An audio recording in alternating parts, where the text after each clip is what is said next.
Okay, today I'm joined by Heather Buchanan, and Heather is Chief Executive Officer and co-founder of Bankers for Net Zero, Chief Executive Officer of the Athena Foundation, which promotes fairness in banking, and an advisory board member for Rewired Earth, which is a non-profit organization that leverages technology and innovation to accelerate the transition to a sustainable and circular economy. And yes, I am reading that. But thank you for joining us, Heather. Thank you very much. So obviously that's quite a lot you've got on your plate at present, but if we could go back to the beginning, if that's okay. And I was wondering when, why, and how did you first get into sustainability, net zero, etc.?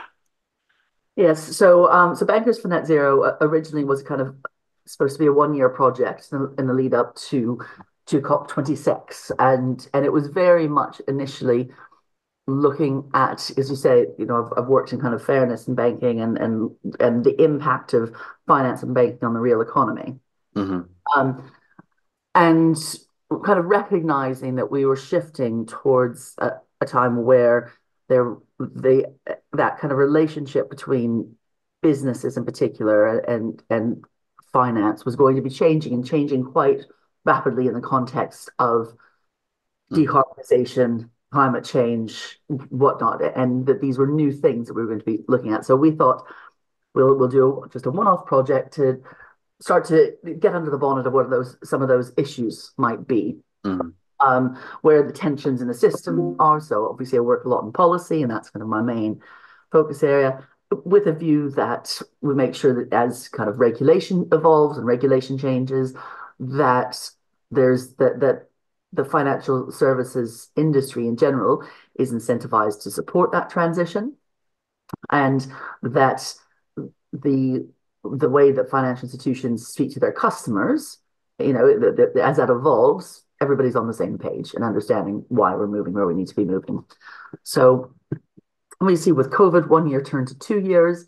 And yeah, somewhere out of that, I managed to create a second full-time job. But I, that was primarily because we were really involved during the with UNEP-FI at the time. We had Nigel Topping, the climate champion for COP26 on our steering committee, amongst others. And so, kind of as things evolved and COP finally happened in Glasgow, we were quite involved with UNEP-FI as they were setting up the Net Zero Banking Alliance. And so when GFANZ, the Glasgow Financial Alliance for Net Zero, and the Net Zero Banking Alliance were formally announced, we were announced as the first country chapter in the world. So we look very specifically at the commitments that financial institutions have made. Now, there's fantastic amount of work going on internationally around reporting standards and all of these things. Hmm.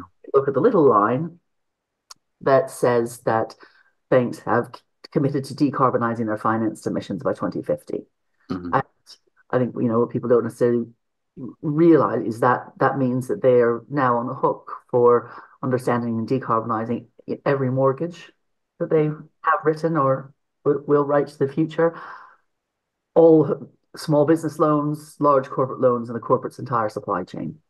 Right. So bit of a bit of a big job. So a lot of leverage as well. Yes, Yes. no, absolutely, a lot of leverage and um, a a lot of the way that things are reported. It's still evolving as we go. We don't have that agreed standards, particularly for SMEs and whatnot. So we very much look at what are the policy blockers to this happening, but also what are the enablers that can actually let the private finance industry play its role in the transition, because the governments can't afford it, Yeah. and people themselves can't afford it. So we have to become much more kind of collaborative and um, creative about the way that we kind of enact systems change, because it is very much a joint Mhm. project.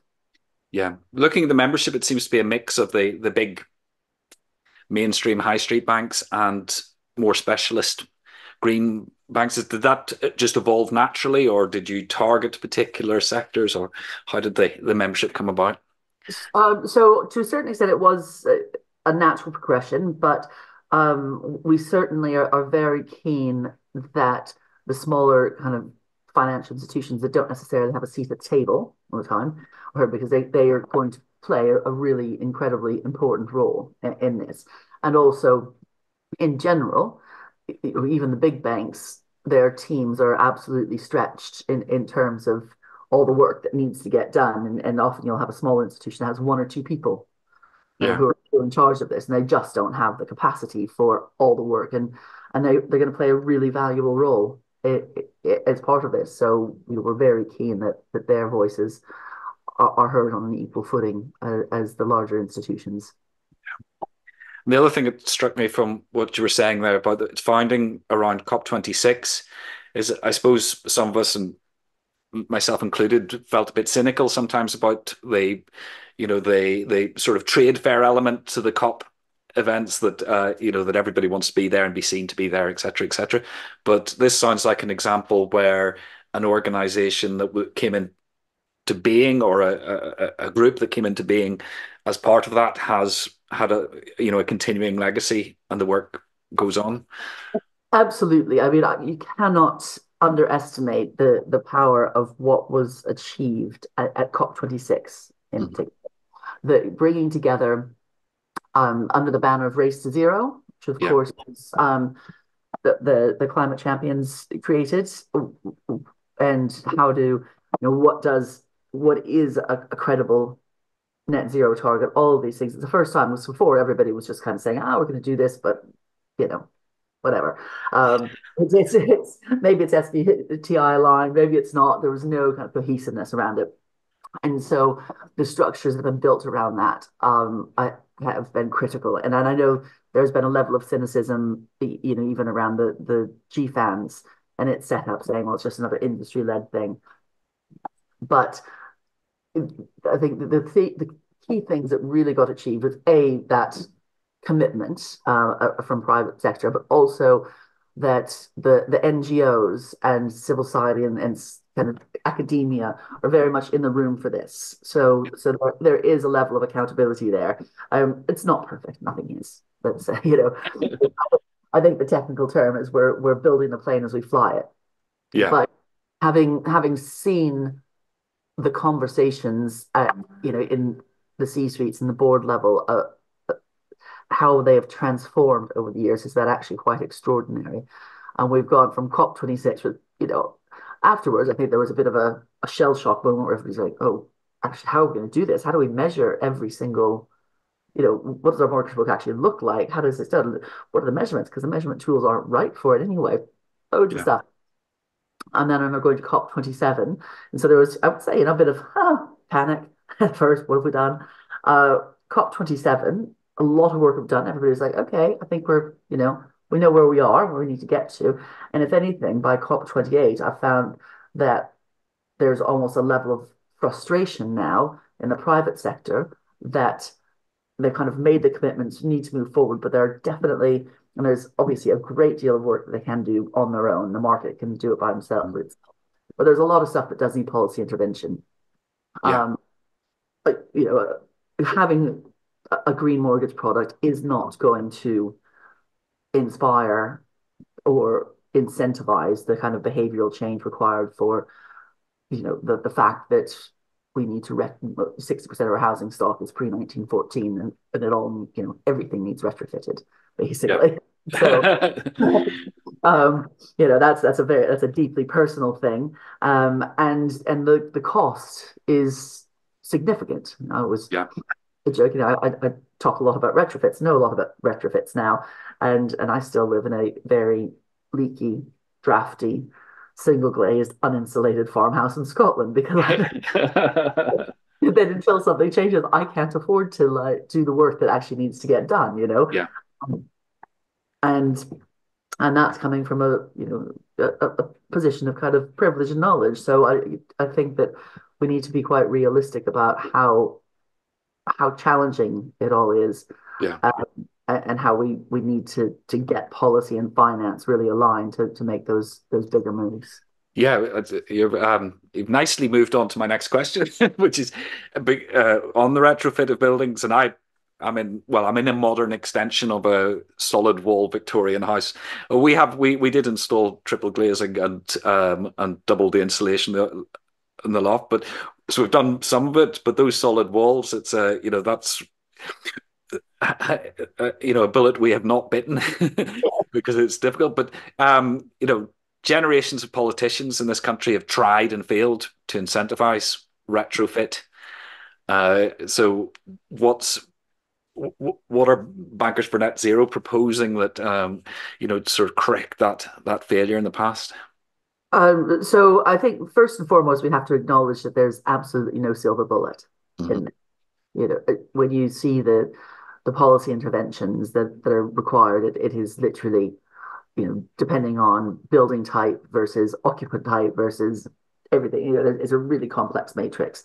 Um, and I think most of the policy interventions up to date have been single bullet type of interventions, thinking if we get this sorted, that's going to move the market. And actually, we need to move the market in a way that we get the price curve down, and we have to still retrofitting your home is still a fairly kind of boutique um, activity. We need to make it a bit more IKEA. Hmm. It's just Yeah. becomes part of the process. Um, so first and foremost, but before any kind of individual interventions, we're quite strongly advocating for having a kind of standalone task force that has experts in the room that can help almost rebuild the trust that we need, because there's an element of distrust when Treasury, when it doesn't work and Treasury goes, oh, we just wasted some money, or from the supply chain side where they say, well, you did this scheme and it didn't work and we lost out. So we need to first and foremost have a vehicle that is a kind of constant and evolving vehicle where we can start to build the trust. Here's a few interventions, right? Let's get a bit bolder on this one. Um, and just that recognition that this is much a bigger thing. But one of the key things that we're looking at, it's a bit geeky, but is critical, is EPC reform. Hmm. So energy performance certificates were never meant to be measurement tools. They certainly weren't meant to be financial measurement tools. And but that's all we've got. And so actually from a financial services perspective, the information is not financial rate. If anything, it often drives the wrong behaviors because it's so out of date. And until we get that better information, once the information's there, then financial institutions look and say, oh, that de-risks things, so it makes finance more accessible, so cheaper, that's capital, those kind of things. And then, I mean, the Green Finance Institute have done an extraordinary amount of work on things like this, and particularly on the retrofit agenda. And one of the bigger things as well is something like a building passport. It's kind of like a logbook for your house, Yeah. where you kind of get a dashboard and it becomes much more of a living document that you can identify, things that I can change to the fabric of my building, things that I can change in behavior in terms of keeping bills down, and that potentially that information gets validated at certain points, remortgages or when you're selling your home or whatnot, or certain interventions can come in. But it means that you've got that kind of living history of the building as well that can go from owner to owner. And also then you start to deal with, who did the work, all this, all that kind of stuff. Yeah. I'm just wondering because we've talked on with different people in the podcast before about stranded assets, the idea of capital assets whose value falls because of its carbon footprint. Is that likely to happen in the domestic sector at all, where the value of a property could be related to its energy performance? Absolutely.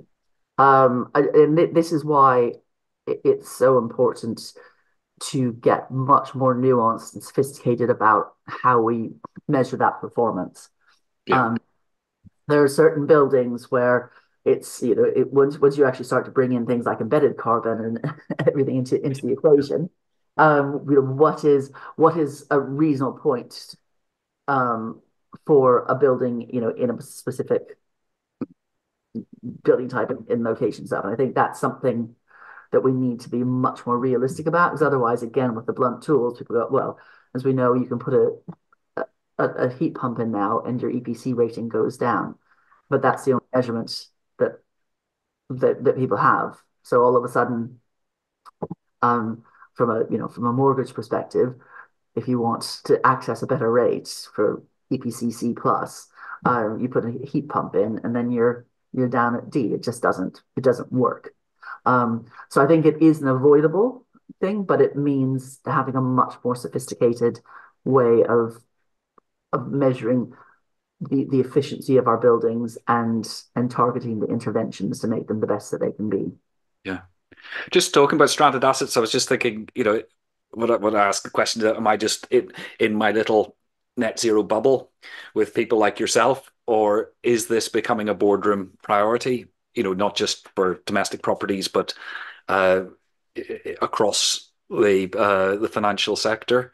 It's definitely a priority. And I would say, I mean, we retrofit was kind of like the first work stream that we did, and we did that first because of the members and the banks that we were speaking to.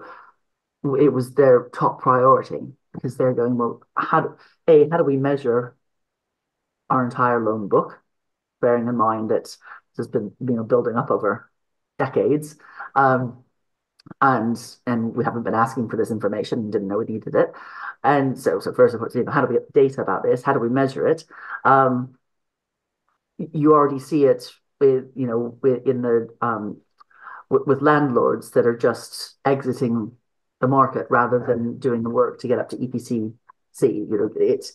It's again this blunt tool that's not being used, and so financials they absolutely get it and are grappling with it, and I think it's an area where they recognize how much intervention is going to be required from government. They're happy to go in and kind of innovate on the products. Let's face it, it's still just to a normal kind of capitalist market where if you've got opportunities, the money will flow there.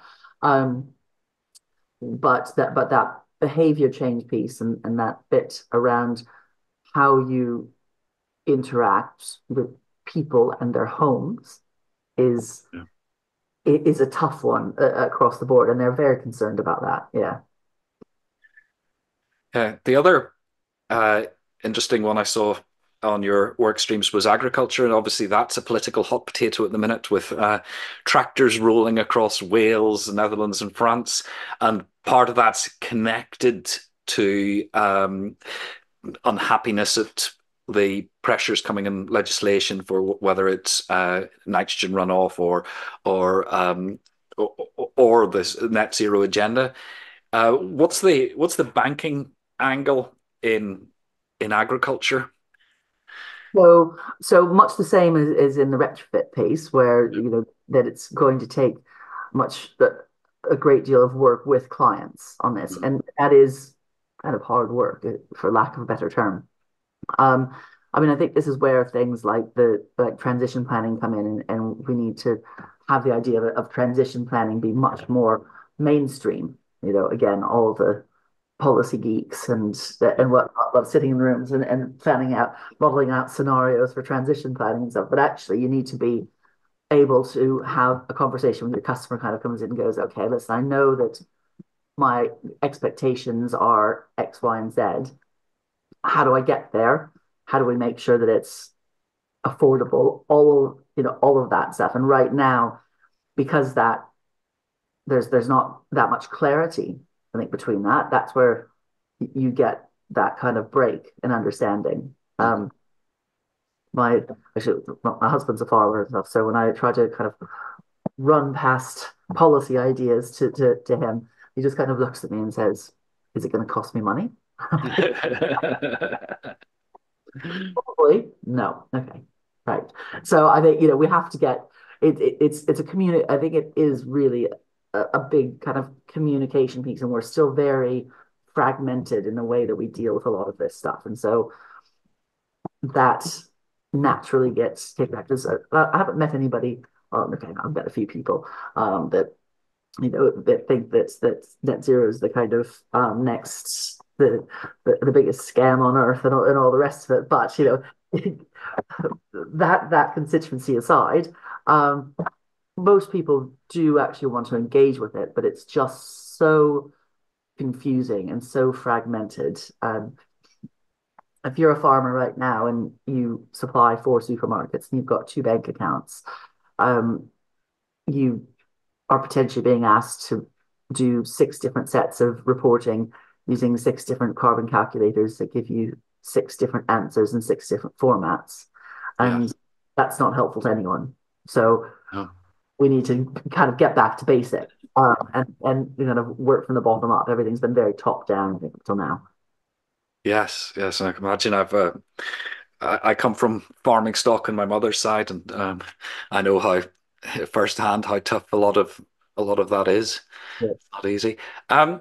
You've mentioned being a policy geek a couple of times, so I thought I'd ask you if you had a magic wand, what policy would you either introduce or remove or reform if you could? Across finance in general, not just retrofit in agriculture, but across the piece. Yeah. So I think some more clarity on what fiduciary duty actually means is because ultimately you can see some tensions in the interpretation of what's your primary duty. It's your duty to shareholders and other stakeholders, but I think that guidance is a lot clearer in areas such as investment management and stuff. But actually in the boardroom, and this is any company, not that having that clear guidance around what the expectations are and how you need to go would fundamentally change some of the direction of travel in this thing, and would give the general counsels and the lawyers in the organizations as well some more clarity and kind of going, well, actually, no, what is our actually our primary duty here, or how do we balance out our duties to shareholders, but also to the wider kind of stakeholders. Fantastic answer, because that's in some ways relatively simple reform, isn't Yeah. it? Yeah, But I mean, yes, in a certain sense, it doesn't. I mean, it doesn't even necessarily need primary legislation. You could even just issue more clarity and guidance on it. But yes, that I think that would be quite a game changer. and then if that's the policy side, if you go into those boardrooms, what do you wish all the sort of C-suite in banks knew about net zero or sustainability that may not quite be there yet? Um, I guess so. I think it is. There's much more of an understanding than there was even a few years ago. I think that that the challenge of how quickly we actually need to move is Mhm. probably you've got massive institutions, some of which have been built up over hundreds of years that are designed to minimize risk, Yeah, uh, and and having to shift when we're fundamentally now changing. They're based on risk and value and low risk and high value, and we're having to change what the definitions of risk and value actually are.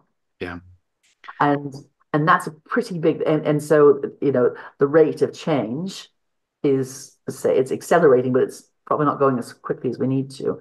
And you get the sense that do we need to get to a kind of COVID-like state where things, because we know that we can change quickly. yeah, We know even the financial, with COVID, stuff that would have taken 18 months to roll out through an institution was happening in 5 days because they needed to, because it was an emergency. We know that we can change.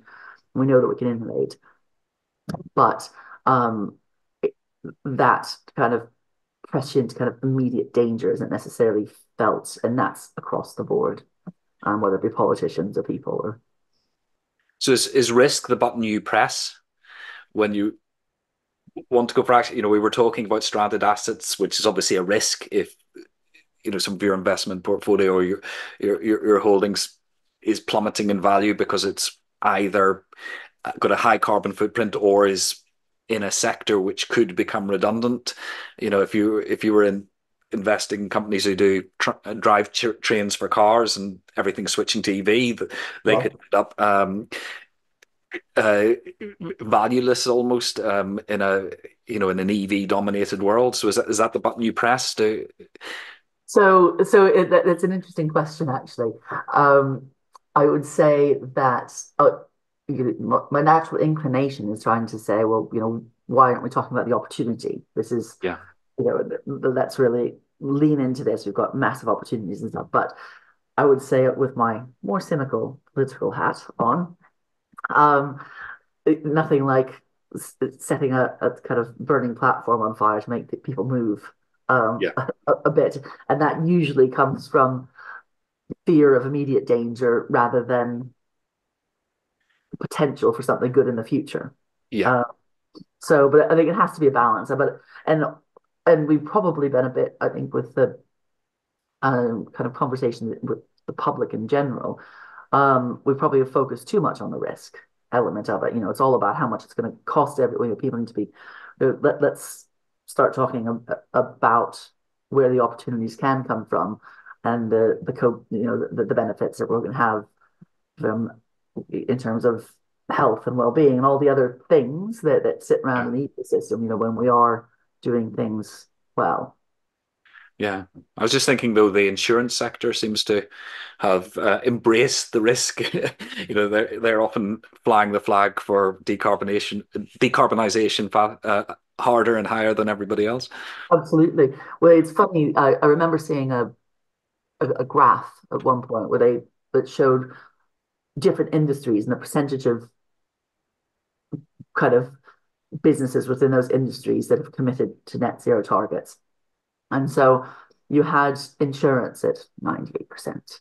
And then you had kind of asset managers and owners, in their 70%, and banking kind of just behind that. And then you had the other areas of kind of just the real economy sitting at 10, 15%. And I remember thinking, first and foremost, all the financial sector cannot meet its commitments without real economy Yeah, elements of it because um they're kind of financing or insuring this. So that's a problem.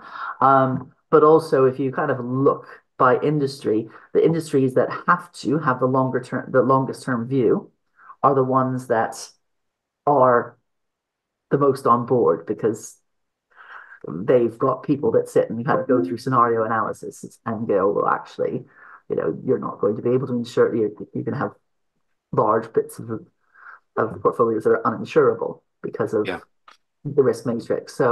Um, so I would say that there's a very direct correlation in a business model, between how far forward you need to look, and the level of focus that brings on the climate change issue. yeah. Okay, thanks for that. Tell us about Rewired Earth then. I hadn't come across them. They sound fascinating. Yes, absolutely. So Rewired Earth is again a not-for-profit that is really focused on basically saying that we have the market right now, has been the most destructive force on the planet. We've been extracting value from nature forever, but haven't been reinvesting Hmm. in it. Um, and back to the fiduciary duty point, everything is based on the idea that you kind of get the most value out of something for the lowest price. Um, and so Rewired Earth kind of wants to shift using the SDGs, and they've done some amazing sample studies across many countries now. Saying, well, actually, what do your citizens care about? What do your customers care about? And working with larger, what do your employees care about? And I've got a little um, app that you can go through and kind of talk about where your priorities are as against the SDGs. But the whole idea being that if you can start to create stronger market signals for, based on the positives of what people care about, you start to create value pools, and it's fundamental kind of point is if if we can start to create um, the that kind of interface between consumer, customer, citizen, and companies, and what they care about, what's going to kind of inspire that behavioral change, and you start to create value within companies based on different criteria, not just the bottom line, as it were. But that's obviously part of a much and it's quite extraordinary when you look at some of the polling and stuff they've done, and you can slice and dice things by whether it be by age groups or locations and stuff to kind of see what's top of mind for a lot of people, whether that be justice or climate change or life before water, life underwater, not life before water.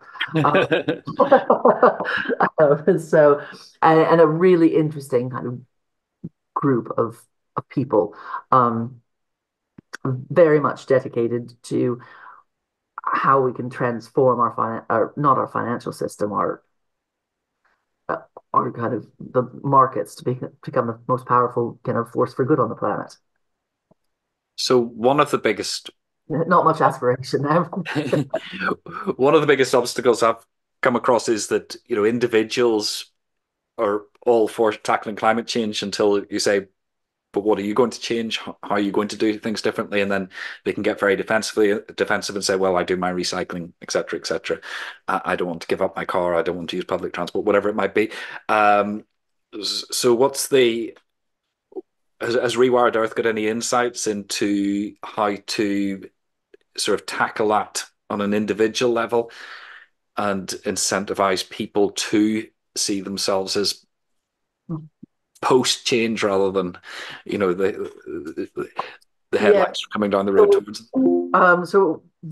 Rewire very much works on a kind of collaborative basis, Yeah, with things, and I think it is things like so one of the co-founders at Speaker always uses the example of if you really fancy having a pavlova for your pudding and you're in the supermarket and you decide you want to do, you're gonna have blueberry pavlova, yeah, you've actually got something that says, well, actually, if you rather than having a Peruvian blueberry, if you have a British strawberry, yeah. this is the impact of a decision that you can make, and you decide you're actually just as happy with a strawberry pavlova as you are with a blueberry, but your impact's changing, so you've got the behavioral change, but that all goes down to having the sufficient data to make those choices. Yeah, Um, and I think there's a lot of people and a lot of institutions and academics trying to get down to this. How do we get down to that point where people have the information they need to make those choices in quite a dynamic way? And we're still not there because we still can't even agree necessarily how we measure everything. Um, but I think it will come down to that, not just saying, oh, you shouldn't be doing that, but giving people kind of positive choices that yeah. actually just as happy with. So Fantastic. It is the $6 million question, of course. uh, so just to wrap up, because I think I've taken up a huge amount of your time. Thank you for all your answers so far.